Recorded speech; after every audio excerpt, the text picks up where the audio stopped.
Listo. Bueno, bienvenidos a todos a esta edición, a esta cuarta edición de la Semana de la Digitalidad. Tenemos el gusto de contar con gran parte de nuestras autoridades. Ahorita vamos a presentar a cada una de ellas, pero bueno, anticipando, ustedes ya los están viendo en pantalla. Está la doctora Sandra López Chaverría, que es la coordinadora de la Unidad Torreón, y el maestro Ricardo Jurado Rangel.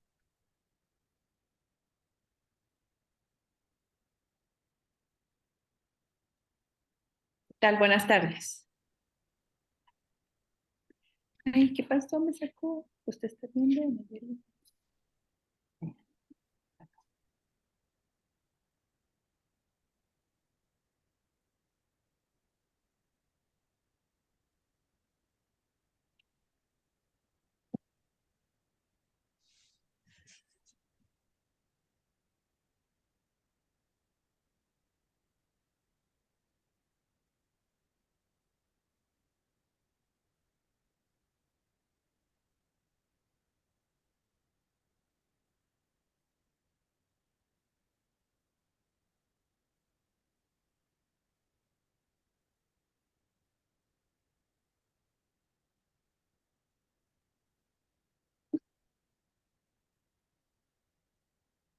Bueno, esta semana la dedicamos específicamente a nuestro querido colega, el doctor Ángel Manuel Ortiz Marín, que falleció hace poco.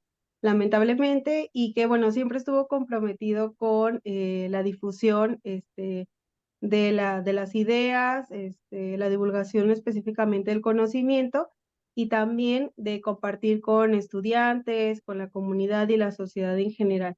A lo largo de esta semana vamos a estar revisando algunas de las citas de, bueno, sus trabajos y compartiendo con ustedes un poco del mucho acervo cultural que nos dejó el doctor Ángel Manuel Ortiz Marín.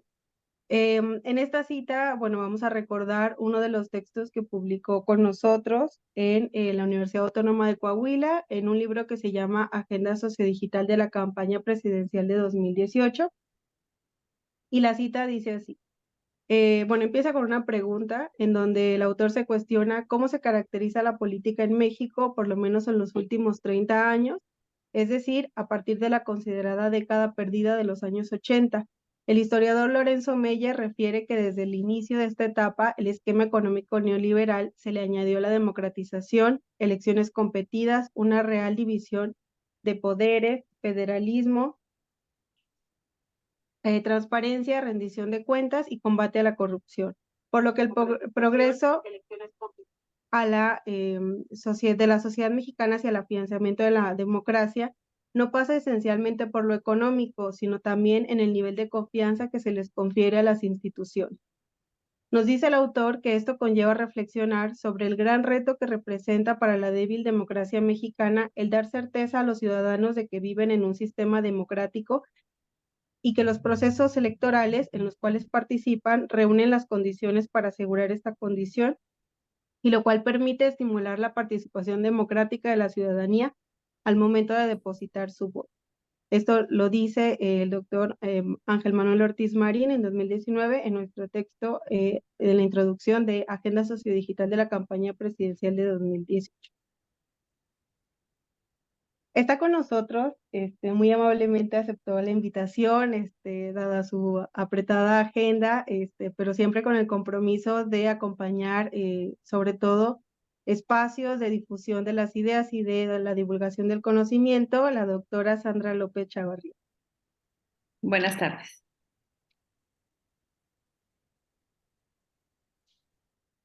No sé si quiera comentar algunas palabras, doctora. Sí, pues me da muchísimo gusto. Agradezco la invitación y pues en nombre del rector de la Universidad Autónoma de Coahuila, el ingeniero Jesús Salvador Hernández Vélez, reciban un cordial saludo y a su vez agradezco al director de la Facultad de Ciencias Políticas y Sociales, el maestro Ricardo Jurado Rangel, el haberme invitado a inaugurar el presente evento académico.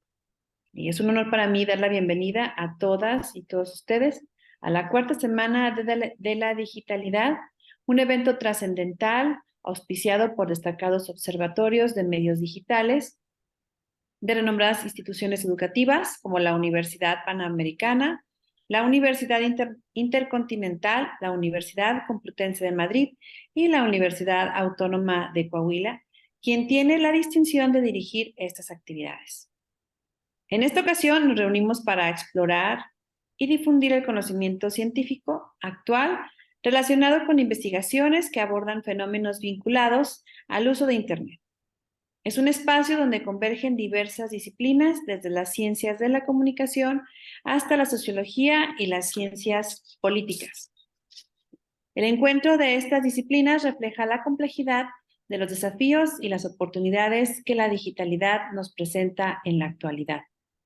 Tenemos el honor de contar con la participación de destacados científicos, egresadas y egresados, así como docentes de diversas universidades de prestigio internacional, como la Universidad de Quilmes, Argentina, la Universidad Complutense de Madrid, España, la Universidad Panamericana y, por supuesto, la Universidad Autónoma de Coahuila.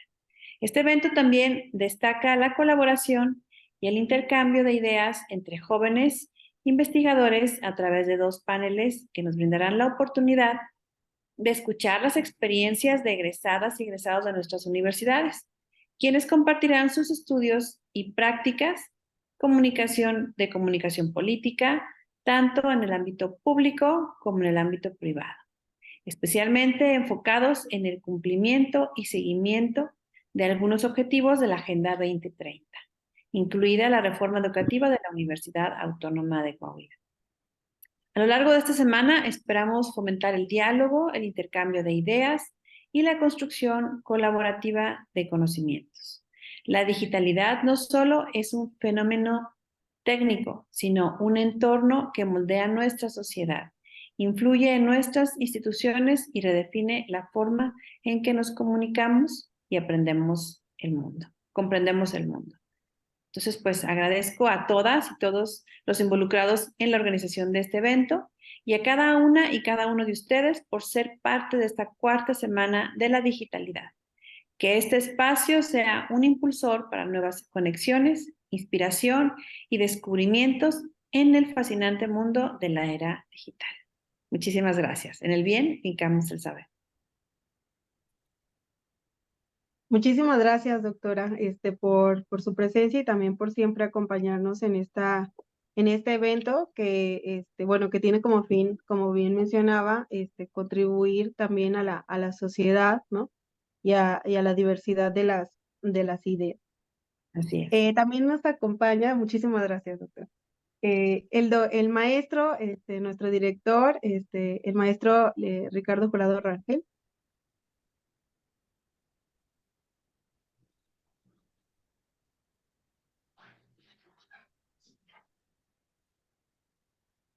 Bueno, el maestro Ricardo Jurado Rangel ha participado también desde el inicio de este proyecto de la Semana de la Digitalidad y nos acompaña en estos momentos, así que no sé si quisiera comentar algo, maestro.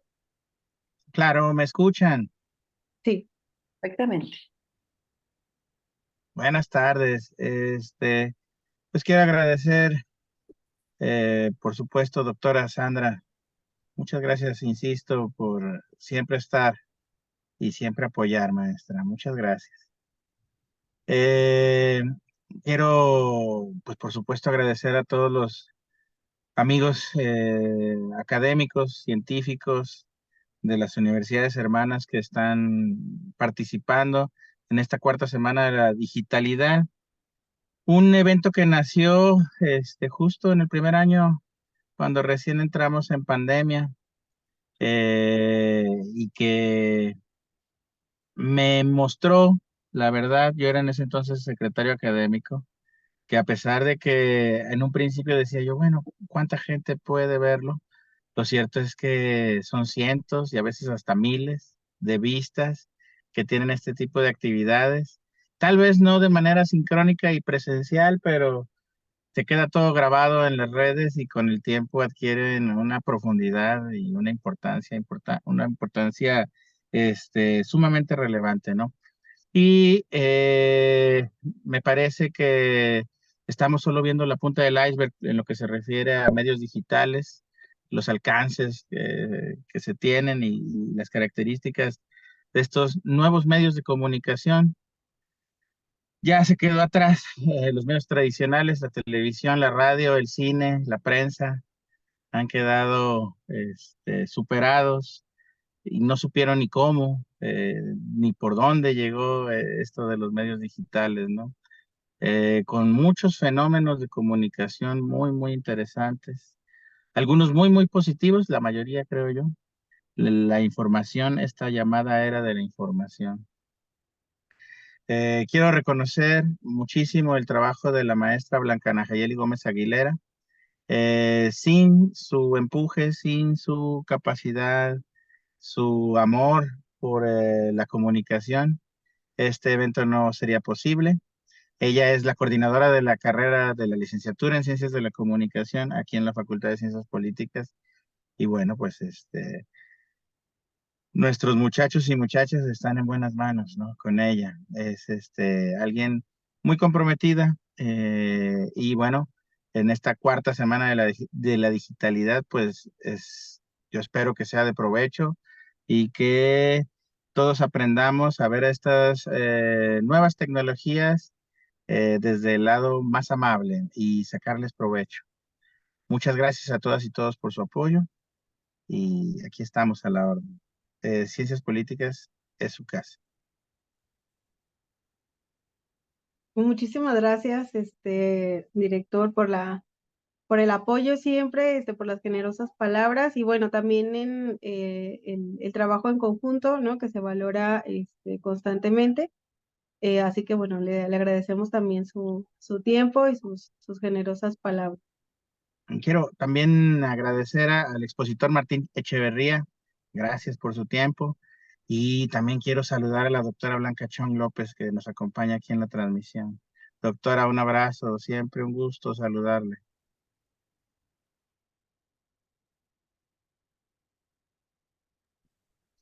Muchas gracias. Igualmente un saludo para todos. Un gusto estar con ustedes en estas actividades siempre, ¿eh?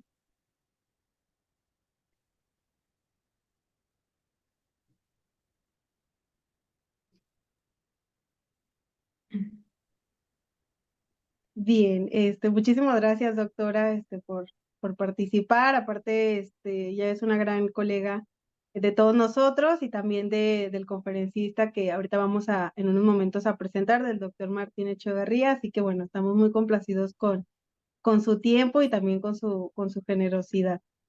La charla del día de hoy va a estar moderada por una de nuestras colegas. Ella, es la doctora Adriana Enrique.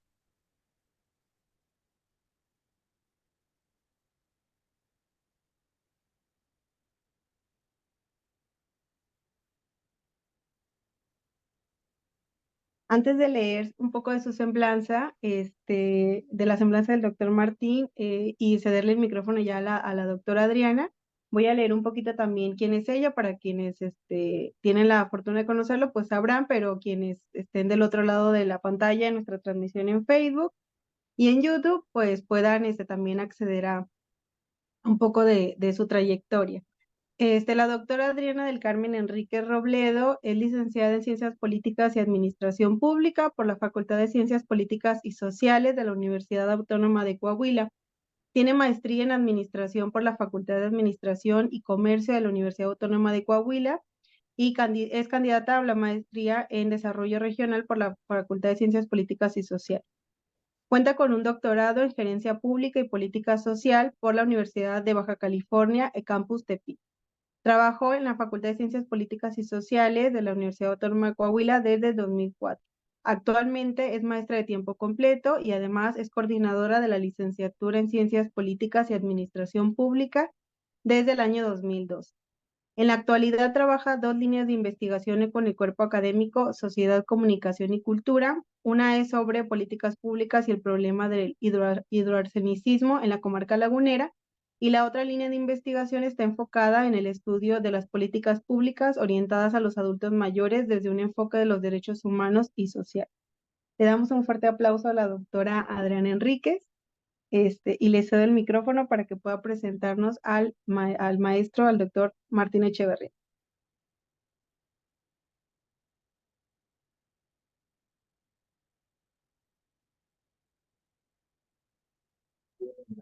Sí,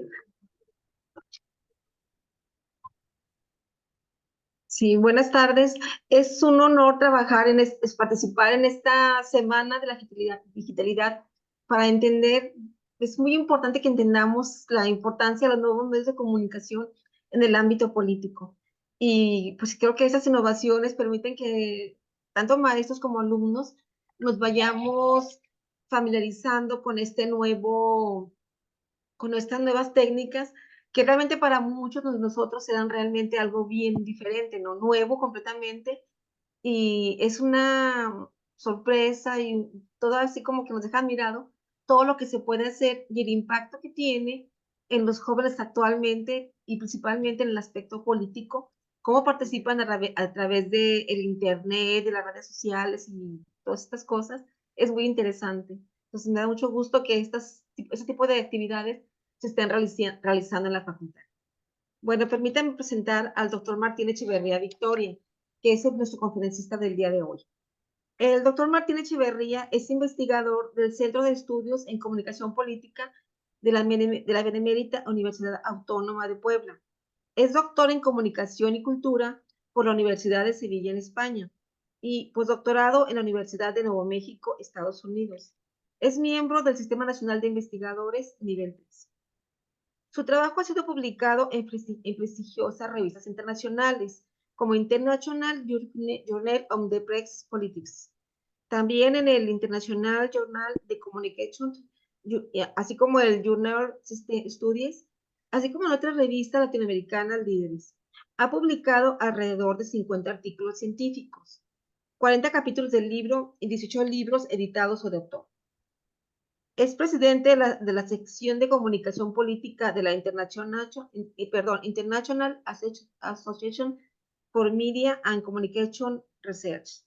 Es vicepresidente de la Asociación Mexicana de Investigadores de la Comunicación y es ex coordinador de la red de observatorios de medios del Consejo Nacional para la Enseñanza y la Investigación de las Ciencias de la Comunicación, el CONEI.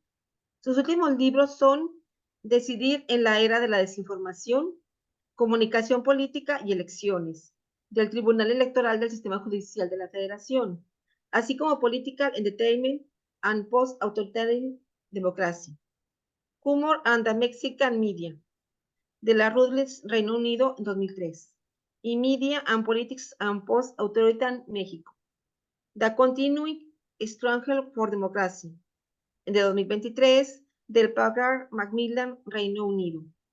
Su amplio, digamos, cultura nos permite, estudios, nos permite ver que nos puede servir mucho, nos va a ayudar bastante a ampliar nuestro enfoque sobre digamos, el impacto que tienen los medios de comunicación en la visión que tienen los jóvenes sobre lo que viene siendo la política, principalmente los debates presidenciales, que es lo que la mayor parte de los jóvenes ven. En este momento les cedo el micrófono al doctor Echeverría. Muchas gracias. Muchas gracias por la presentación. Me siento muy honrado en estar aquí en Coahuila. Este es un lugar que tiene un lugar muy especial en mi corazón, porque ahí conocí cuando empecé a investigar a la doctora Blanca Chong y otros colegas que me trataron de maravilla y ha sido un diálogo muy fluido, muy sincero y muy transparente. A pesar de que la doctora Blanca Chong se ha retirado ya, de todos modos tiene un lugar en mi memoria.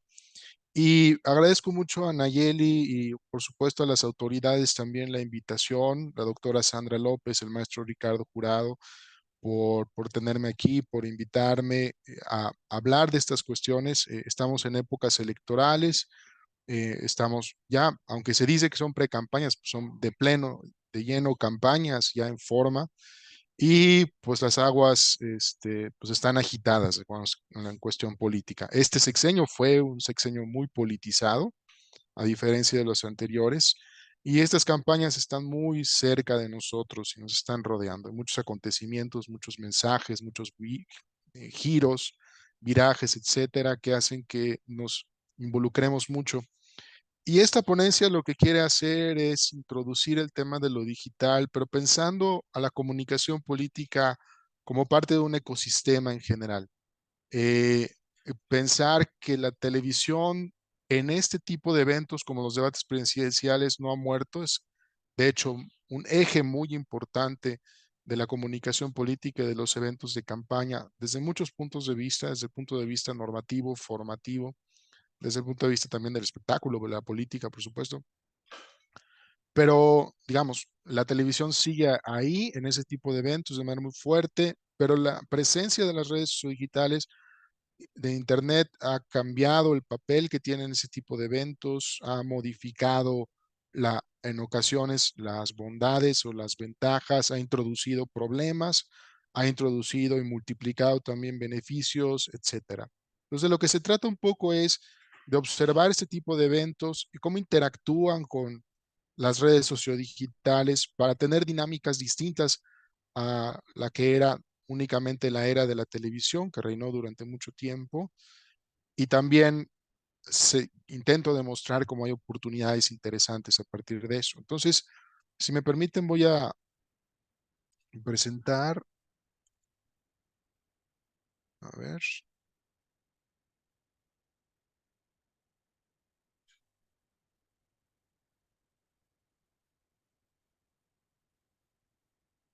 Muy bien, asumo que se está compartiendo. Cuando platiqué con la maestra Nayeli, habíamos pensado, me había pedido que enfatizar el tema de la conversación en el sentido de que es posible pensar en las redes sociodigitales como cajas de resonancia de lo político, en el sentido de que se sigue reverberando la conversación después de los eventos. Pero luego introducí el tema de la desinformación también. Esta invención, una forma de pensarlo son noticias falsas, pero también hay otro tipo de elementos de desinformación ahí presentes. Hay otro tipo de recursos y tácticas que también corresponden a la desinformación. Y quise completar el círculo respecto a una interacción compleja entre las redes y la televisión, los debates, etcétera. Entonces, voy a dar una breve introducción llamativa, espero, respecto a lo que voy a estar hablando y después los pormenores de qué va a tratar esta presentación en los minutos que tengo para desarrollarla. Bueno, este es el último debate que se dio en Yucatán, por eso el presidente consejero del INE tiene una guayabera rigurosa en la región del sureste.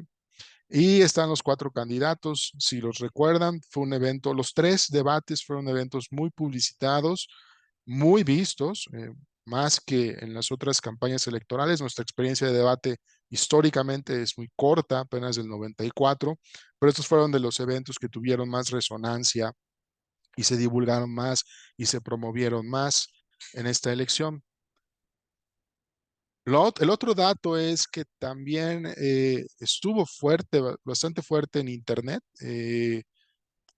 Pueden ver las cifras de 4.2 millones de visualizaciones en redes sociales oficiales del INE, un rating importante para un día en el que no se suele ver televisión, tampoco es una final del mundial, tampoco es, digamos, es un acontecimiento político y sin embargo mucha gente, ahí tienen la estadística de uno de cada 2 con televisión encendida sintonizaron el encuentro, sin embargo mucha gente prende la televisión, espera este tipo de debates, anticipa. Un dato interesante es que el segundo debate de este ciclo de 3 del 2018 no redujo su nivel de audiencia, su nivel de rating, sino que se incrementó, no solo se mantuvo, sino incrementó en algo, lo cual quiere decir que el primer debate tuvo un impacto tan importante que atrajo nuevas personas a ver el evento. Y también estuvo en internet. Aquí se ve la cantidad de reproducciones, 4.8 millones en Facebook, la cantidad de visualizaciones en YouTube y el hecho de que el debate, el primero, fue trending topic mundial. Es decir, se estuvo hablando en el mundo más del debate presidencial mexicano que de cualquier otro acontecimiento. Y si nosotros sumamos las televisiones sintonizadas en ese momento, más las reproducciones en redes sociales, observamos que fue un gran evento nacional, el evento estelar de las campañas políticas, por supuesto, pero trascienden a la gente que les interesa la política y trascienden a momentos electorales para convertirse en citas sociales muy importantes. Pero la contraparte fueron los memes. Poco después o incluso durante la, la realización de los debates surgieron ese tipo de expresiones. Por un lado, el ejemplo que puse ahí, como chuscas, vinculando a estos candidatos con personajes de la cultura popular, pero en otros momentos críticos. Ya no me digan Chicken Little, que es una broma interna, digamos, de los memes que vinculaban o que asociaban un personaje de un dibujo animado con este candidato, o cómo va a ganar México el Mundial eliminando la corrupción, porque si recuerdan durante los debates fue sostenida la pregunta, ¿y usted cómo va a resolver este problema y este problema? Y el entonces candidato decía, vamos a acabar con la corrupción y acabando con la corrupción vamos a solucionar este problema. Y esta es la crítica de parte del meme.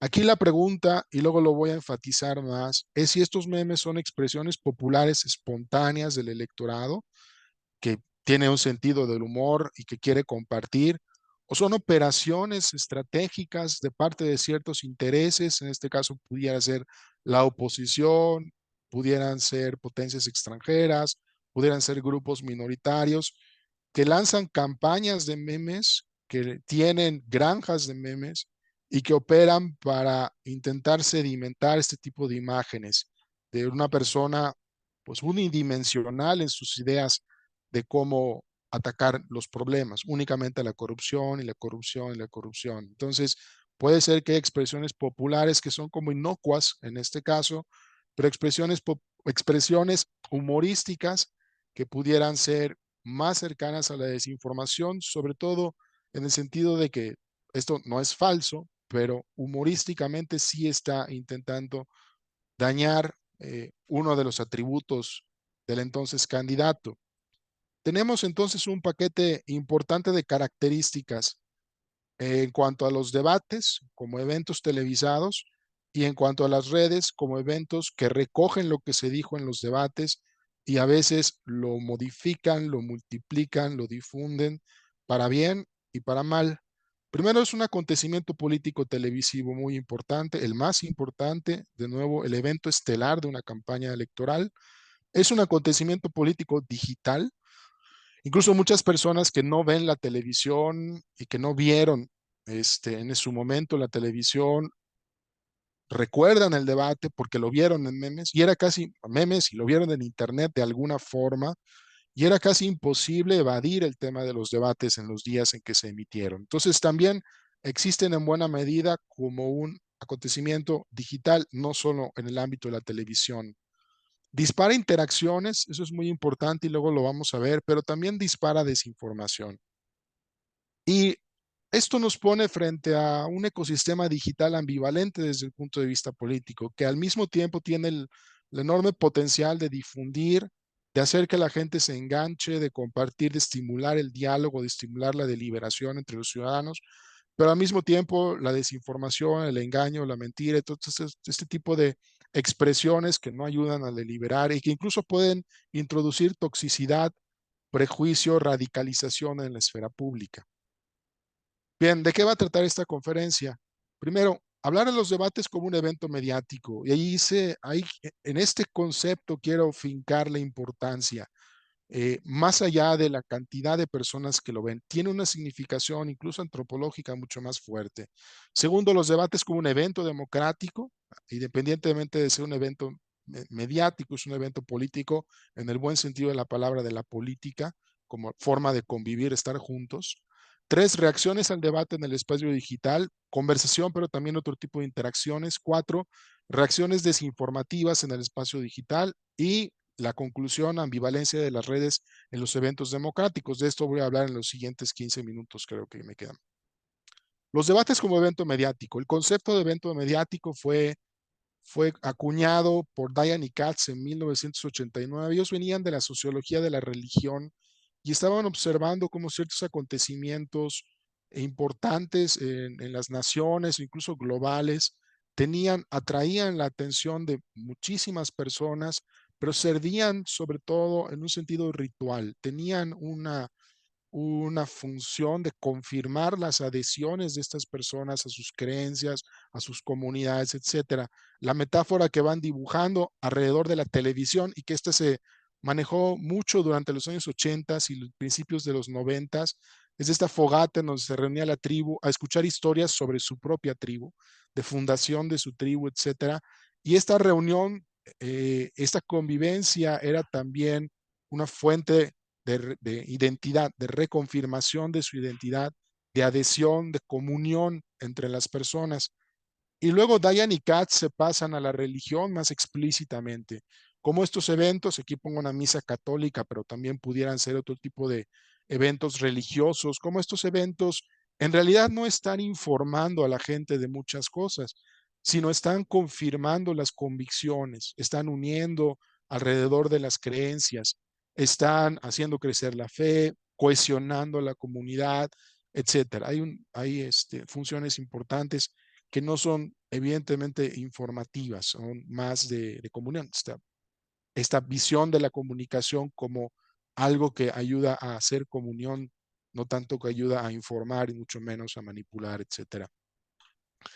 Y luego metieron Diane y Katz, me sigo refiriendo al concepto de evento mediático, sobre todo la boda real de Lady Di y Príncipe Carlos tuvo un rating espectacular en su momento, 750 millones de personas en 74 países. Y la observación de Diane y Katz fue que este evento, pues independientemente de la narrativa que contaba de la princesa que llega, se casa con el príncipe, etcétera, también sacaba muchos valores, por un lado británicos, de lo que significaba la corona, la autoridad de la corona, este tipo de enlaces, este tipo de uniones, y también en la sociedad occidental, esto es lo que decían Diane y Katz en su libro, también expresaba ciertos valores respecto a personas que admiramos, que creemos que son superiores, la institución matrimonial, una serie de valores importantes. Por eso explican que mucha gente le dio mucho seguimiento a la boda real. Ellos también analizan la coronación, analizan varios eventos, sobre todo británicos, en relación a dónde se estaban dando las corrientes de estudio de ese momento, 1989. Pero ellos también analizaron esto, los debates Kennedy-Nixon, estos míticos debates. El mítico debate, bueno, fueron varios, pero el primero entre un Nixon que era muy bueno hablando, pero no tenía muy buena apariencia, y Kennedy, que no era muy bueno hablando, no era muy elocuente, pero pues es un tipo muy joven, bien parecido, etcétera. El mito es que las personas que vieron este debate por televisión dijeron que ganó Kennedy, y las personas que oyeron este debate por la radio dijeron que ganó Nixon. Pero Diane y Katz hacen observaciones respecto a la importancia de esos debates para la cultura política norteamericana, para el hecho de sentirse parte de la comunidad política norteamericana y los valores americanos del diálogo, de la discusión en el buen sentido de la palabra, de la apertura de estas personas a exponer sus ideas, etcétera. Digamos, todo el ritual democrático, comunicativo y deliberativo. Los eventos mediáticos, por lo tanto, hacen varias cosas. Primero, reúnen a los miembros de la comunidad, que se reconoce a sí misma como una comunidad de pares, refuerzan la adhesión a la comunidad y reafirman los valores de la comunidad. Es decir, no es nada más ir a ver la coronación o el debate porque es un elemento entretenido y porque si no, tiene una significación profunda de reunirse con la familia o con los amigos. Hay debates que en Estados Unidos se ven en bares y hacen como happy hour, ¿no? Hora feliz para ver el debate, etcétera. Reúne a la comunidad y es encontrarse a través de la televisión con otros miembros de la comunidad, reafirmando esta vocación democrática, estos valores de transparencia y de poner sobre la mesa qué es lo que piensan estos candidatos y por qué quieren el poder. Y son eventos cuasi religiosos alrededor de valores sociales. En México había más de estos eventos mediáticos, pero puedo resaltar a su izquierda los juegos de la selección mexicana, que tienen un enorme rating, pero que además estos juegos hacen mucho más que simplemente entretenernos con un partido de fútbol. Es decir, apelan al corazón y la identidad y la adhesión y la cohesión, apelan también a nuestro pesimismo o derrotismo nacional, en fin. Estos eventos son importantes porque hacen muchas cosas más que un juego de fútbol. Y a la derecha, bueno, tengo la tragedia del Repsamen, que fue, si recuerdan, un jardín de niños que lamentablemente se cayó, perdieron la vida muchos niños, y había por ahí una niña, Sofía, me parece, que aparentemente estaba viva, y se especuló mucho y se discutió mucho cuando sale, si está ahí, etcétera. Al final fue una invención, pero la forma en que este evento tuvo en vilo a muchos mexicanos con la esperanza de encontrar viva a esta niña en medio de una tragedia mayor y colectiva como esta, tiene resonancias comunitarias de valores mucho más profundas que posiblemente una lectura en clave sensacionalista. Por lo tanto, los debates presidenciales me gustaría que se piensen como eso durante esta conferencia. Eventos mediáticos en el sentido de estos eventos cuasi religiosos que reivindican identidades ciudadanas, que reivindican adhesiones al gran pacto, el contrato social alrededor de la democracia, y que también reivindican nuestra disposición a que estos señores nos sirvan a nosotros, es un servicio público, enterándonos de por qué debemos votar por ellos y cuáles son sus ideas. Bien, los debates, esta es, digamos, la lectura antropológica casi, socioantropológica de los debates. Luego los debates como un evento democrático, como un evento de comunicación política. Las bondades democráticas del debate generan gran atención pública y mediática, previa y posterior, es decir, una enorme cobertura en dirección a los debates que calientan, digamos, el escenario para que ocurran. Después del debate hay una enorme cobertura mediática y seguimiento, y es la forma en que mucha gente se entera de las campañas, es decir, mucha gente está despolitizada, no mira los spots, no se mete a las webs, etcétera. Le toca de reojo mirar a los debates y a partir de ahí se conectan con la campaña como ningún otro evento comunicativo durante la campaña. Por otro lado, es equitativo para los candidatos, todos los candidatos tienen el mismo tiempo, incluso candidatos que tienen muy pocos recursos tienen el mismo tiempo. Históricamente la investigación testifica cómo los debates presidenciales hacen crecer a los candidatos independientes o los candidatos de los partidos minoritarios porque no tenían cobertura y de repente tienen una cobertura muy importante. Y otorga mucho conocimiento de candidatos y posiciones. Cuando se miden las encuestas posteriores a que la gente vea los debates, hay un incremento muy importante de lo que la gente ya sabe respecto a conocer candidatos y conocer las ideas de los candidatos, que no estaría de no haber visto el debate. Y es importante un fenómeno político de doble pantalla.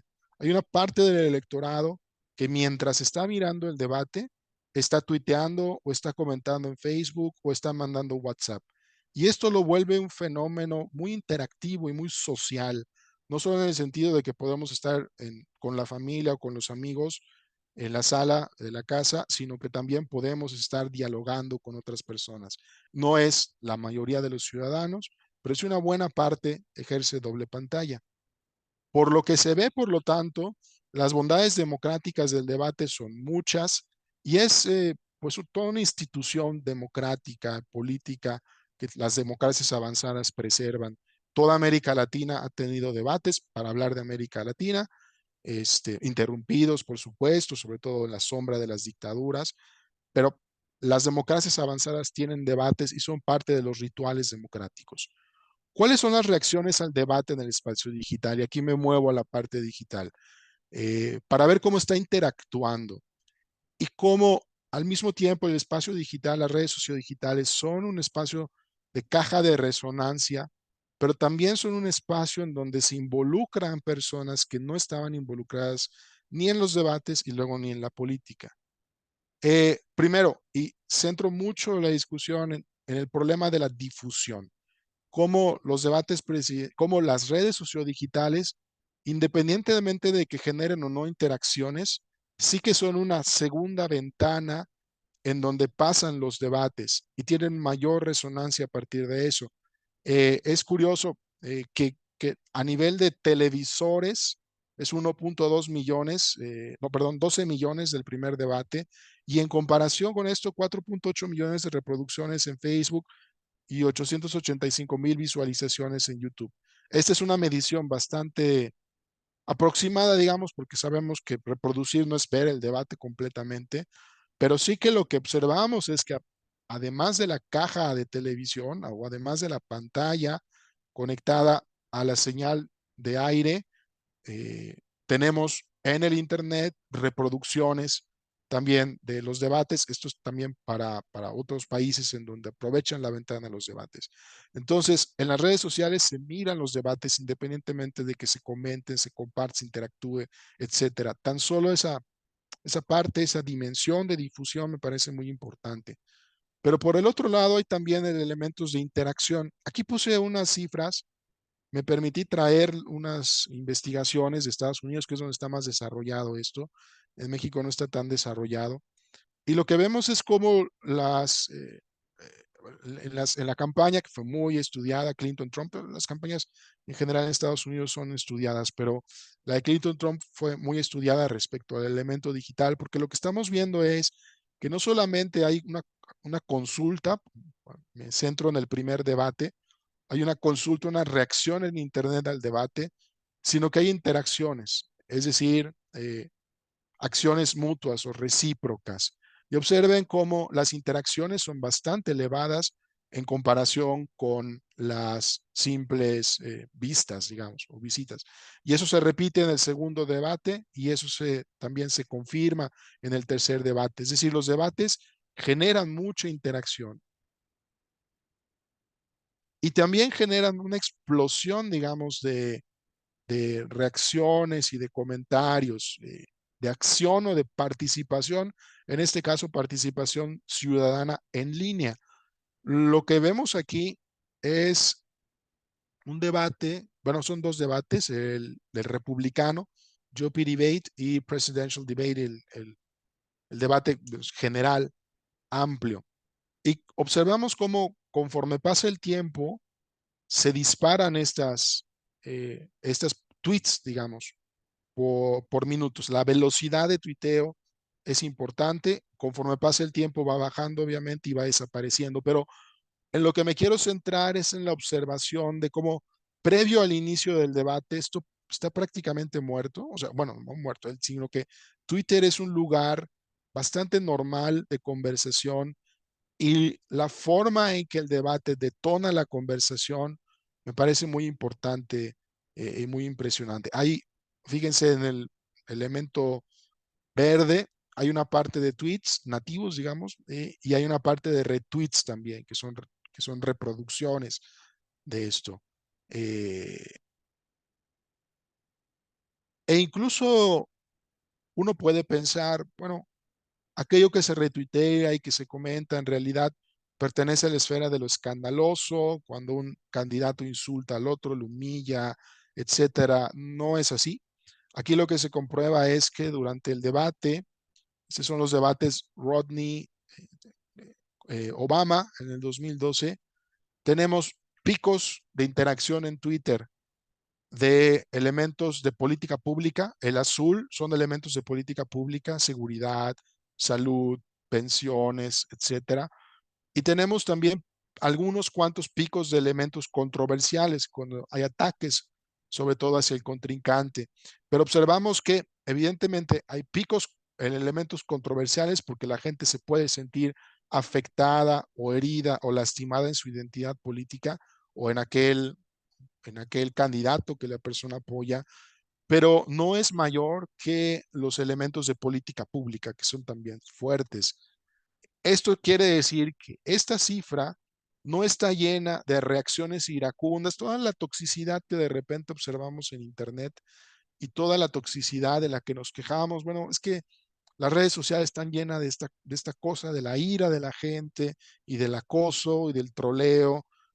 En realidad no es del todo de esta manera. También hay una discusión sobre los grandes temas de la elección, las grandes problemáticas y cómo se van a resolver.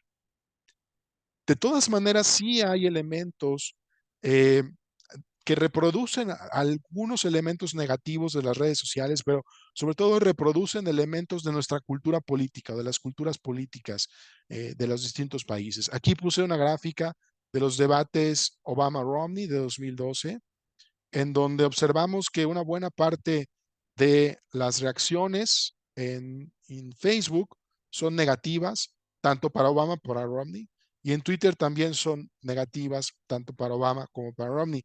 El doble de negativas que positivas en Facebook y el doble, o en el caso de Romney, el triple de negativas que positivas. Esto quiere decir que también esto no quiere decir, bueno, voy a distinguir, no quiere decir que estas reacciones sean furibundas, groseras, humillantes, simplemente lo califica como negativo o positivo. Pero lo que sí estamos viendo es que naturalmente está reproduciendo lo que en la cultura política sucede a nivel de la calle. Me disgusta, no me gustó la posición de este señor, creo que fue, etcétera. Este dejo de negatividad se transfiere, en mi opinión, de las calles a las redes.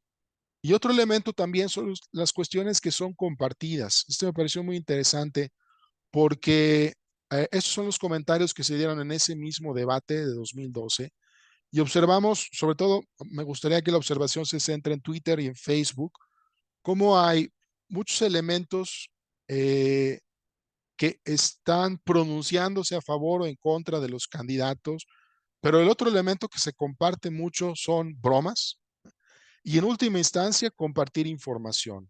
Es decir, los debates en las redes, por lo menos en este caso de estudio, están provocando, me parece que lo que se provoca mucho en las calles, que es hablar bien o mal de los candidatos de acuerdo a nuestras filias o fobias y donde está puesto nuestro corazoncito, hacer bromas respecto a los debates, respecto a las personas, respecto a la campaña en general, y muy poco lo que pudiéramos pensar como la sustancia de la elección, que es la información respecto a las posiciones de política pública de estos candidatos. Lo que vemos entonces aquí es que las reacciones al debate en el espacio digital implican difusión, conversación, engagement. El debate impulsa mucho esto, pero las características de eso reproducen en buena medida lo que pasa en las calles y la forma en que hablamos de política en las familias, en los trabajos, etcétera. Finalmente, y voy saliendo, reacciones desinformativas también en el espacio digital. La desinformación la defino de manera muy rápida, viene del ruso desinformatsiya. Es un término que digamos que se crea en la Guerra Fría, después de la Segunda Guerra Mundial, para designar las operaciones de la KGB que implicaban inclinar ideológicamente, favorecer a la Unión Soviética. Y digamos, de ahí viene la tradición, junto con otras tradiciones que se remontan a los zares rusos de engaño al pueblo. Todas las formas de información falsa, imprecisa o engañosa, diseñada, presentada y promovida intencionalmente para causar daño público, en castellano reducido y simplificado, es engaño con dolo. No es error, porque en el error no sabes que lo que dices es incorrecto, sino el desinformador sabe que algo es incorrecto, que es falso, que es impreciso, y lo vierte ahí en el espacio público y hace campañas sistemáticas, organizadas, coordinadas, bien orquestadas para causar daño público. Hay muchos tipos de daño, pero aquí, sobre todo, el daño que se le quiere causar es al oponente, es a uno de los candidatos para reducir su elegibilidad frente a la campaña. Y bueno, puse algunos memes al principio, pero aquí quiero explorar algunos otros elementos que me permiten inferir algo que voy a decir después. Este es un meme de su turno Andrés Manuel, su turno Andrés Manuel Anés, se durmió el señor. Segundo, tenga el señor la respuesta a todas las preguntas de los moderadores, acabar con la corrupción, que es esta crítica que se hace a través del meme humorístico. ¿Usted cómo va a combatir X problema, acabar con la corrupción, acabar con la corrupción, acabar con la corrupción? Lo cual, este meme acompañados con otros similares, lo que hacen es poner a esta persona con un pensamiento muy simple y sin soluciones sofisticadas a la mano. Hago una cosa, varita mágica, y soluciono esto. Y tiene 2 minutos López Obrador. Mira, yo propongo que se le agotó el tiempo candidato. Si recuerdan, en el 18 había una crítica constante al hecho de que este hombre hablaba muy lentamente, muy pausadamente, no parecía que podía sacar ideas con agilidad.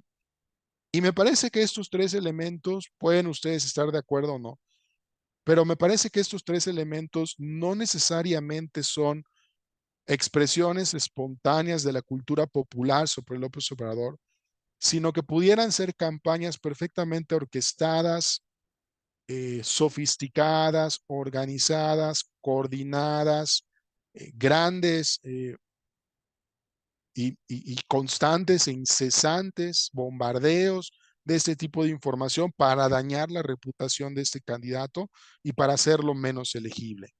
Puse el ejemplo de los memes, que es lo más popular y es lo más asequible, pero hay muchas formas de desinformación. La otra más importante es las noticias falsas, las informaciones falsas que se revisten de características periodísticas para hacerlas creíbles. Y después de los debates, y no tengo la gráfica, pero hay una andanada de memes y una andanada de noticias falsas que intentan fijar Para la gente que vio el debate, la experiencia, para la gente que no vio el debate, también fijarse ciertas actitudes respecto al debate. Simple y sencillamente, el debate no solo estimula la conversación de la que yo estaba hablando hace un momento, sino también estas operaciones sofisticadas, organizadas, orquestadas de desinformación. No es que haya en igual medida conversación, interacción que desinformación, seguramente lo primero es mayor, pero que ciertamente se abre el espacio para este tipo de expresiones que pueden contaminar el juicio de las personas. Bien, palabras finales. Primero, dejar en claro y poner de relieve la trascendencia de los debates, sobre todo para la calidad del voto. Me preguntaban en el INE, tuvimos un foro con varios expertos sobre debate y me decían, bueno, ¿el debate cambia la intención de voto? Yo decía, no mucho, pero lo más importante es que refuerza la calidad de ese voto, que la persona que va a depositar su voto en la urna tiene mucho más elementos de juicio y sabe a ciencia cierta qué hay detrás de ese voto. Y eso es importantísimo para la democracia. No es un voto del todo por prejuicios, no es un voto emotivo, sino que también tiene algo de información detrás y los debates hacen muy bien el trabajo de equipar a la gente con conocimiento respecto a su voto. Son eventos que tienen la máxima atención pública y la máxima información electoral. En un debate ves muchísima más información de lo que está en juego en una elección que un montón de spots que prácticamente no que son superficiales. Son el evento que más dispara la conversación en redes, aunque esta reproduce patrones del mundo offline. También la desinformación sería una especie de excepción o una anomalía, en tanto que generalmente es intencionalmente fabricada, industrias de desinformación, pero me parece que lo que se está viendo es una reproducción de las calles a las redes, son objeto de la industria de la desinformación, voto engañado, haciendo el símil de, bueno, voto informado. Si eres preso de desinformación y te metes también en una burbuja de opinión, evidentemente es más posible que seas presa de voto engañado y un voto manipulado, muy distinto al voto soberano que se supone que necesitamos en las democracias. Y los debates en las redes capturan la ambivalencia del mundo digital. Por un lado, y se ha dicho mucho de muchas maneras, y quise tomar el caso de los debates, fortalecen a la ciudadanía, difunden información, generan interacciones, generan conversación, generan engagement. Pero por otro lado, pueden debilitar la cohesión social en la medida en que difunden desinformación y esa desinformación engaña, manipula, estigmatiza, golpea, daña las reputaciones y evidentemente puede generar confrontamientos entre los propios ciudadanos. Entonces, las redes, esto se ha dicho mucho de nuevo, pero me parece bien ponerlo en valor en este tipo de eventos, ni son la panacea que vienen a rescatar la democracia de una época oscurantista, pero tampoco son este dominio salvaje de personas desquiciadas, las masas, etcétera, sino que es a veces uno, a veces lo otro, depende mucho del diseño institucional y otras cuestiones que no quiero hablar ahora, pero sí dan una visión de esta duplicidad respecto a estas tecnologías. Muy bien, muchas gracias. Puse aquí unas fuentes por si quieren más adelante consultar de dónde me basé para hacer esta exposición.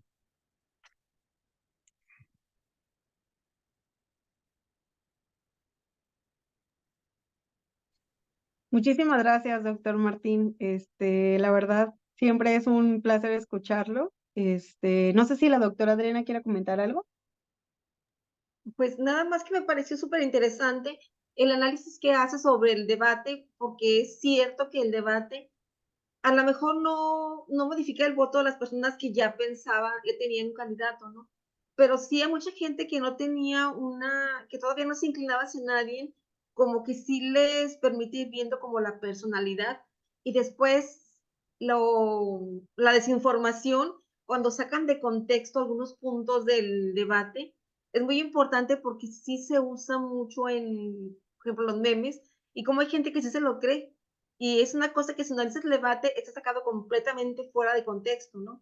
Pero es una estrategia buenísima y muy nueva en los debates políticos. Me hizo muy interesante la conferencia, felicidades, estuvo muy bien.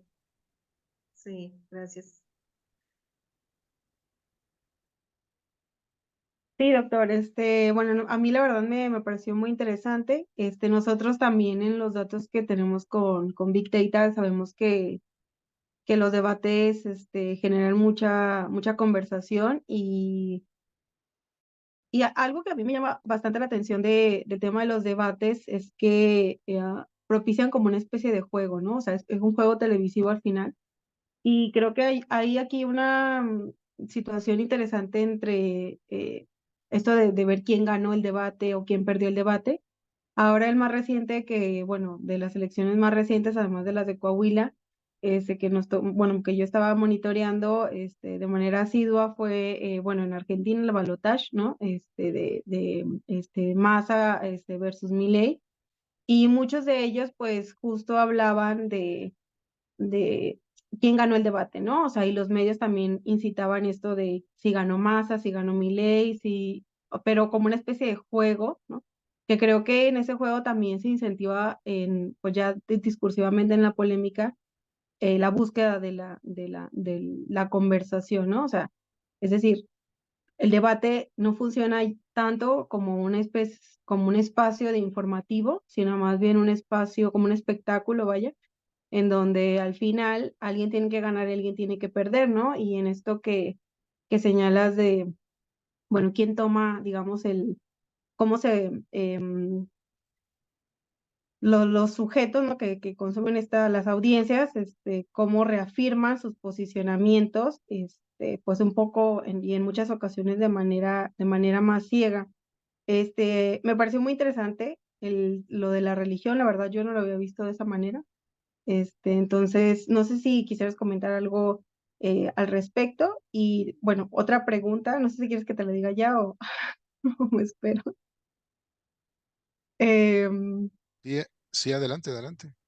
bueno, la otra pregunta que a mí me gustaría hacer es, ¿qué tienen que hacer también las instituciones, ¿no? Porque, o sea, esto del debate, digamos, también se propicia desde la televisión, por supuesto, pero también en nuestro caso, el INE, ¿no? Que, bueno, no sanciona, o sea, o que permite, digamos, que se den cierto tipo de circunstancias graciosas, humorísticas o de misma desinformación dentro del debate. No sé qué tú sabes sobre una posible regulación, ¿no? de los mismos debates, más allá de la dinámica que se establece. Y también, por otro lado, pues, ¿qué se podría hacer, ¿no? Desde las instituciones. Muchas gracias, doctor. No, muy interesantes preguntas y complejas. Mira, eh, yo, sí, yo también seguí los debates, vi el primer debate argentino y también la cobertura. A mí en lo personal, los medios argentinos me parecen, por un lado, polarizados y por otro lado, comercializados. Y el comentario que yo miré era en clave de espectáculo. Es decir, el encuadre que muchos medios le ponen a los debates es en términos de ganadores, perdedores, en términos también utilizan un lenguaje mucho de deportes, de ring, golpe bajo, jab, uppercut, ¿no? Derribó, todas estas cuestiones, intentando hacer este acontecimiento algo muy excitante para las audiencias, pero en realidad tiene muchísimo contenido informativo. A mí, el debate donde apareció Milei, el primero, junto con los otros, antes del balotaje, yo me dio la impresión de que Milei sí tenía madera de estadista. Tal vez no lo tiene y estoy fuera de contexto, pero sí me parecía que estaba desempeñando un rol mucho más allá del showman y del hombre espectacular, etcétera, que los medios de repente quieren vendernos. Entonces, aquí mucho del encuadre del debate como espectáculo viene de los medios.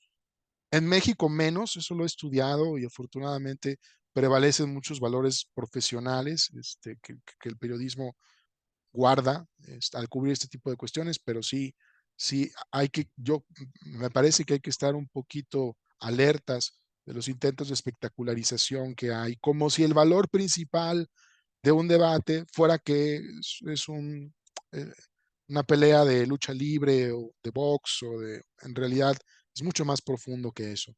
Luego, el tema de los debates como religión, bueno, el libro de Dayan es empieza, digamos, con un capítulo respecto a la sociología de la religión.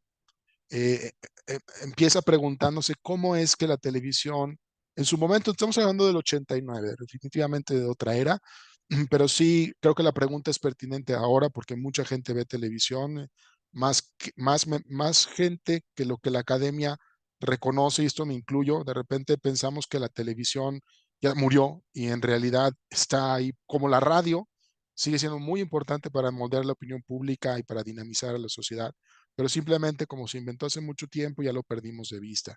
Entonces ellos se preguntan por qué la gente ve televisión y qué obtiene de la televisión y qué obtiene además de información.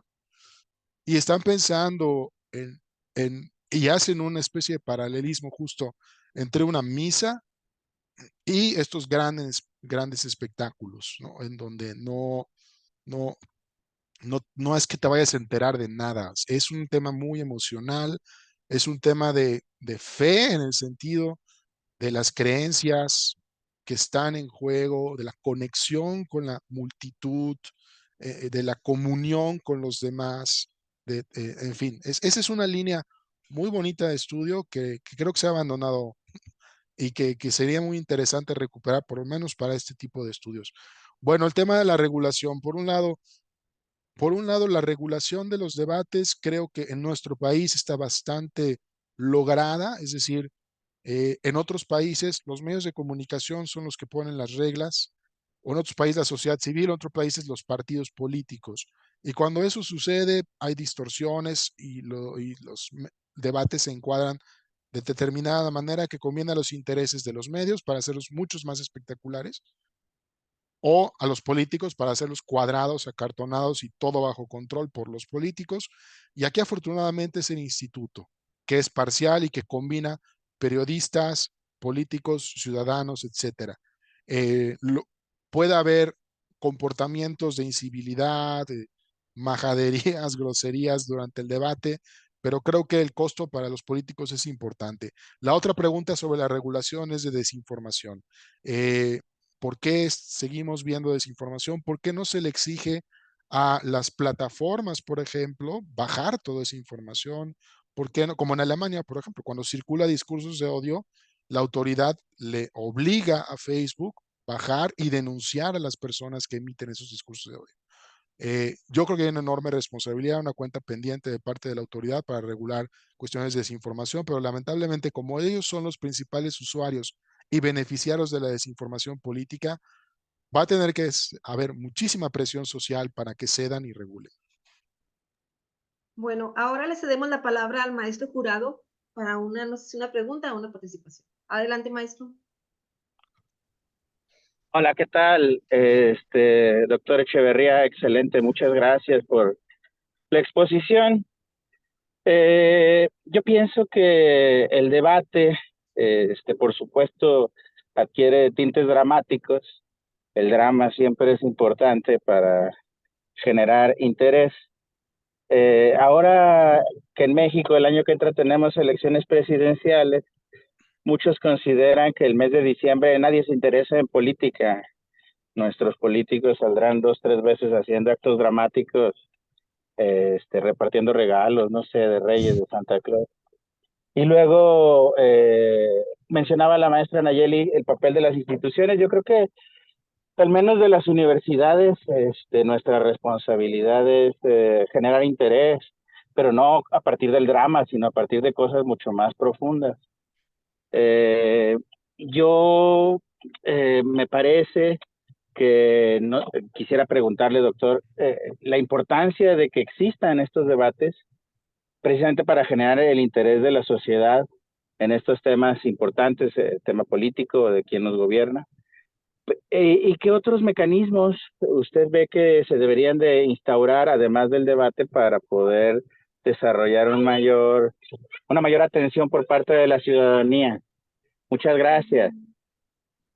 No, gracias a usted por sus comentarios. Bueno, el ciclo de noticias anual, el consumo de noticias, esto lo estuve haciendo en algunos estudios, baja en verano y baja en diciembre, dado que la gente se retrae al espacio doméstico.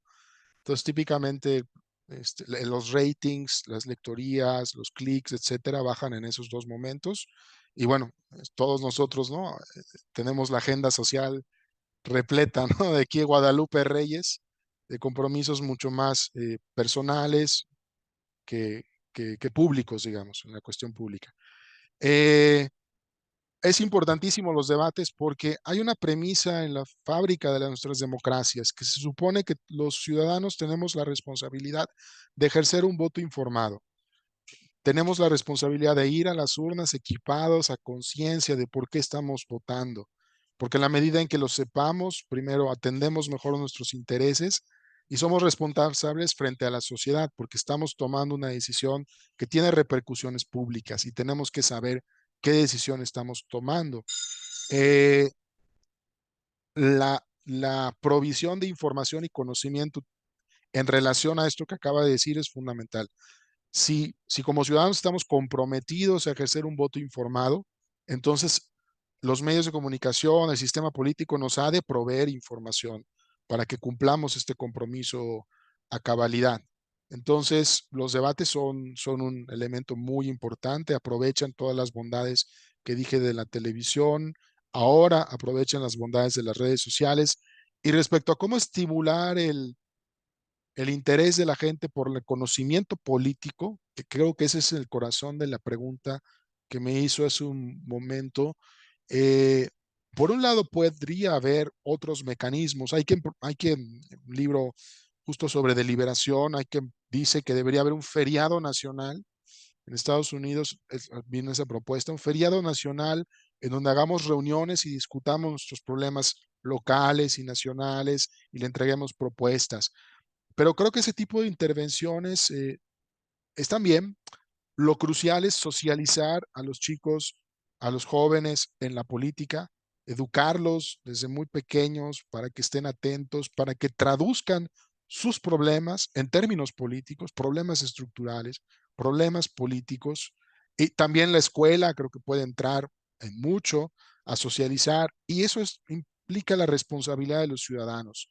Es decir, no son ciudadanos pasivos, esperando que los políticos jalen resortes, sino esperamos ciudadanos activos que voluntariamente miren información, que hay mucha, contrasten información y equipen su voto, que sean responsables con lo que deciden. Muchas gracias. Bueno, ahora le cedemos la palabra a la doctora Chong. Adelante, doctora. Y muchas gracias. Bueno, en primer término, felicitar al doctor Echeverría por su brillante exposición. Creo que es un tema siempre vigente, un tema muy importante y sobre todo en la coyuntura que vivimos en estos momentos, ¿no? El de los debates presidenciales. Un gusto que esté de nuevo con actividades de la facultad, doctor. Y bueno, también felicitar a la misma facultad, a la coordinación de comunicación, al cuerpo académico por estas actividades. Yo creo que son muy importantes y además la relevancia que tienen, como ya decía el maestro Jurado en un inicio, ¿verdad? Pues independientemente de las personas que lo puedan estar viendo en estos momentos, la transmisión, que puedan estar en la transmisión en estos momentos, pues está la posibilidad de las reproducciones posteriores y creo que este tipo de exposiciones pues serán muy útiles también para los alumnos de la facultad. Entonces, enhorabuena para todos. Y una pregunta que quisiera hacer al doctor es, bueno, como mencionaba en un principio, decía que este ha sido un sexenio muy politizado, con lo cual estamos de acuerdo, ¿verdad? Sin duda. Entonces, ¿cómo espera usted que sean los debates presidenciales en este ambiente tan politizado, tan polarizado en muchos aspectos en las próximas elecciones, en las próximas campañas, ¿no? Muy bien.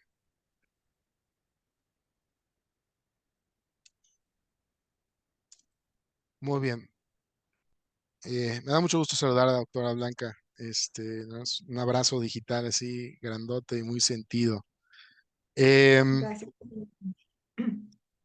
Bien, y cuando me refiero a un sexenio politizado, hay elementos, creo, complejos de polarización, de tomar partido, de algunos elementos de incivilidad, pero por el otro lado también hay un involucramiento de la gente en la política y hay una recarga, digamos, se dice galvanización de las personas respecto a las identidades políticas. Se realinearon las identificaciones partidistas. Por ejemplo, hubo conversiones de un partido al otro insospechadas. Es decir, creo que también ha sido un sexenio en donde para bien se ha politizado, cobrar conciencia las personas de que son ciudadanos y emocional o racionalmente acercarlos a la esfera pública. Eh, es muy complejo analizar qué pasó en términos de política en este sexenio, pero este es un elemento que sí quiero rescatar. Creo que la preocupación de los debates de 24 si van a estar tenidos de incivilidad.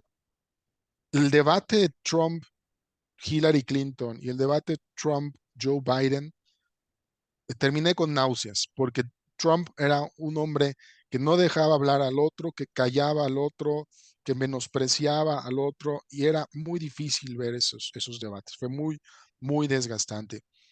Pero me parece que ninguno de los candidatos se puede dar el lujo de eso. Nosotros no tenemos esta tradición liberal. En Estados Unidos pues insultan a presidentes y se burlan de ellos.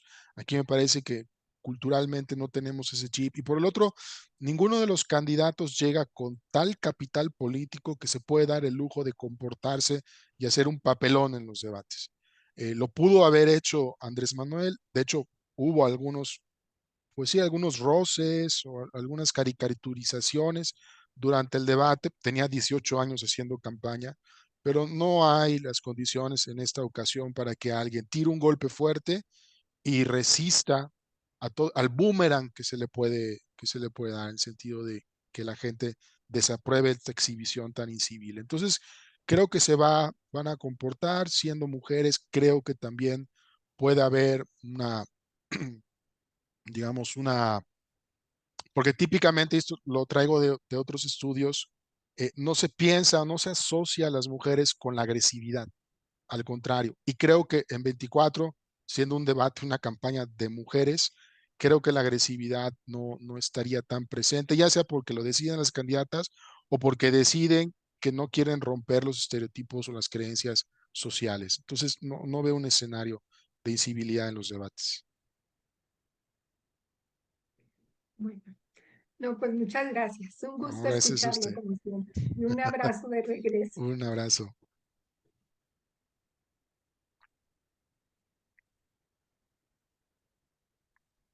Tenemos una pregunta de Facebook. Nos están Vale. preguntando si considera que el próximo debate influye a la agenda feminista en la conversación.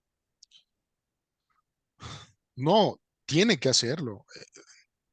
Es decir, tener mujeres candidatas y muy probablemente la primera presidenta candidata y que no avance la agenda feminista sería una enorme lástima, desperdicio, una tristeza. Tiene que hacerlo. Ahora, es posible que haya, y eso depende mucho de los partidos políticos, que haya un tema dentro de los debates. Si recuerdan, cada debate desarrolla un paquete de temas. A lo largo de los 3 debates se desarrollan 10, 12 temas. Es posible que haya uno específico respecto a agenda de género, porque de la campaña del 18 a esta ha crecido afortunadamente mucho esta agenda de género, pero si no lo hay, habría que exigirlo. Y pues es verdad que el Estado mexicano tiene mucho que hacer en ese sentido, pero también pues los ciudadanos tienen que hacer mucho. Es decir, puede ser que las candidatas y la presidenta promuevan una agenda de género, pero si no tiene respaldo ciudadano y se imponen los machismos, pues no va a avanzar. Entonces, también hay una pregunta que me perturba que dicen, México está listo para una presidenta y a veces pienso, pero por supuesto que sí, el punto es, está lista para cumplirle a una mujer que tiene poder. Ahí sí me parece que hay un déficit, pero sí tiene que avanzar y nosotros tenemos que hacer que eso suceda. Ok, muchas gracias. ¿No hay ninguna otra pregunta? ¿Alguien que quiera participar? Nayeli.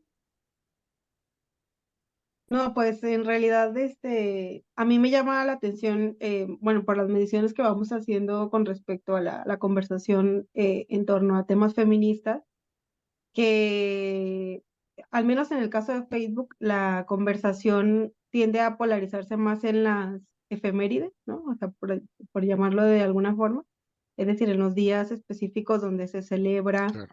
alguna pues sí, algún rememoramiento o no sé, un día específico de la inclusión, ¿no? De la mujer y la búsqueda de la igualdad de género, pero en otros días no aparece tal conversación. Eso me llama un poco la atención porque pues no es casual, ¿no? Que al final las candidatas tampoco hablan mucho eh, de la agenda feminista. De hecho, bueno, nuestra colega, la maestra Concepción Estrada de la FES Aragón, UNAM, bueno, ella estuvo monitoreando ahora en la campaña gubernamental de la Ciudad de México, perdón, del Estado de México, y bueno, no había todavía en la campaña, ¿no? Temas con respecto a la agenda feminista.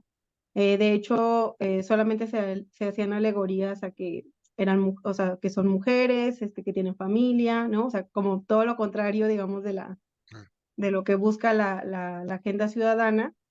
Y bueno, ahí creo que puede ser una sorpresa fuerte, según los datos de cómo van conversando las, las audiencias en las redes, pues no parece ser tan favorable. Ojalá que sí sea, ¿no? Que se busque, ¿no? Imponer en temas de agenda y que, bueno, no se desplace hacia otros lugares. Pero a mí me gustaría saber, doctor, aprovechando su tiempo, ¿cuáles son los temas que más aparecen en los debates en las redes? Bueno, esa exploración de los temas tal cual, o sea, en la conversación no la he hecho. Supongo que aparecen temas. La investigación la investigación clásica occidental divide la conversación sobre política en campaña en hablar sobre candidatos o hablar sobre temas. Los politólogos norteamericanos que estudian campañas políticas se sorprenden mucho cuando miran a México porque dicen, se habla poco de los temas. O sea, ellos piensan, bueno, un ciudadano querría respuestas a sus problemas. ¿Y por qué se habla más de que, recuerdo mucho el libro de McCann sobre la elección de 2012, que si Peña Nieto estaba guapo, que si AMLO era muy radical, ese tipo de cuestiones, y le sorprendía mucho. Entonces, no he hecho esa exploración, pero puedo pensar que hay una parte muy importante que habla sobre los candidatos, otra parte de los temas, y en el caso de los temas, pues depende de los temas que estén en la agenda. O sea, en cada ciclo electoral se va rotando la jerarquía de los temas. A veces, y típicamente han estado los temas que implican, que ponen al país dentro del subdesarrollo, ¿no? Pobreza, desempleo, inseguridad, y se van rotando entre sí. El tema ambiental, lamentablemente, por ejemplo, está muy abajo, y la agenda de género también está muy abajo, se entiende un poco, pero yo pienso que en el siguiente ciclo, eso depende mucho también de los temas que pongan los candidatos. Es decir, nosotros no, en las redes o en las calles o en las familias o en las cantinas, no se habla exactamente de lo que la gente le pega la gana, sino un poco lo encuadre temático que ponen los candidatos y de lo que nos ponen a hablar. Entonces creo que por ahí un poco va la dinámica de los temas. Muchas gracias, doctor. Bueno, ahora pasaría, si ya no hay ninguna otra pregunta, pasaríamos a los reconocimientos. A ver. Bueno, la Facultad de Ciencias Políticas y Sociales de Torreón te otorga este reconocimiento, bueno, la Universidad Autónoma de Coahuila, la Facultad de Ciencias Políticas y Sociales y el Observatorio de Fenómenos en Internet, Diálogos Digitales, otorga el presente reconocimiento al doctor Martín Echevarría Victoria por su extraordinaria participación como ponente en el panel Los eventos en la era digital. cómo los debates presidenciales estimulan la conversación y desinformación en redes. Torreón, Coahuila, a 4 de diciembre de 2023. En el bien, fincamos el sábado. ¿Sí? Firmado por el maestro Ricardo Jurado Rangel y la organizadora, Ricardo Jurado Rangel, director de la Facultad de Ciencias Políticas y Sociales, y la maestra Blanca Nayeli Gómez Aguilera, organizadora del evento y directora del Observatorio de Diálogos Digitales. Muchas felicidades, doctor. Muchas gracias, muy honrado por este reconocimiento. Bueno, adelante, Nayeli.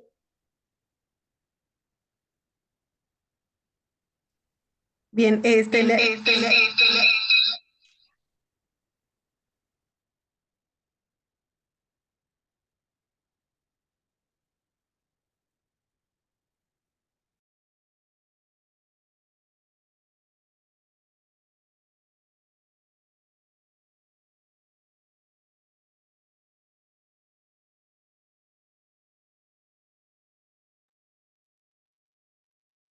van a ver otra. Pues, muchísimas gracias, doctor, Martín Echeverría Victoria. Le haremos llegar este reconocimiento, a su correo electrónico, pero en principio, bueno, agradecemos por su amabilidad, su tiempo y sus palabras que realmente, pues, bueno, estimulan bastante también la conversación en redes y seguramente muchos de los docentes, van a retomar esta conferencia en sus clases, así que bueno, también saludamos a las audiencias futuras, ¿no? Ya veremos si el próximo debate también, bueno, ocurren varias de las cosas que aquí se señalan, pero en principio, bueno, muchísimas gracias, doctor, siempre por su amabilidad. Muchas gracias, Nayeli, muchas gracias por la invitación. Bien. Bueno, y paso también a leer este reconocimiento a la doctora Adriana del Carmen Enrique Robledo por su extraordinaria participación como moderadora en el panel, los eventos en la era digital, cómo los debates presidenciales estimulan la conversación y desinformación en redes. Así que bueno, también a ella le damos un muy fuerte aplauso. Y bueno, para ir también finalizando con la transmisión, pues les agradecemos a las audiencias que estuvieron al pendiente en Facebook y bueno, las preguntas que pudieron hacer, y también a los presentes que están aquí en Zoom. Algo que también les quiero comentar es que el día de mañana, para que puede ser algo de su interés, va a estar con nosotros la doctora Eugenia Milchestein, que es una colega pues bastante reconocida en el ámbito. Ella va a estar participando con una conferencia referida a los entornos digitales durante campañas electorales. Y bueno, no se lo pierdan el día de mañana también a las 6 p.m. hora México, 9 p.m. hora Argentina, para bueno, los colegas que puedan vernos desde el Cono Sur. Y pues agradecer, por supuesto, también a las autoridades que estuvieron aquí atentas, ¿no? Con nosotros. Pues muchísimas gracias. Voy a ir cerrando la transmisión en Facebook. No sé si quieren comentar algo.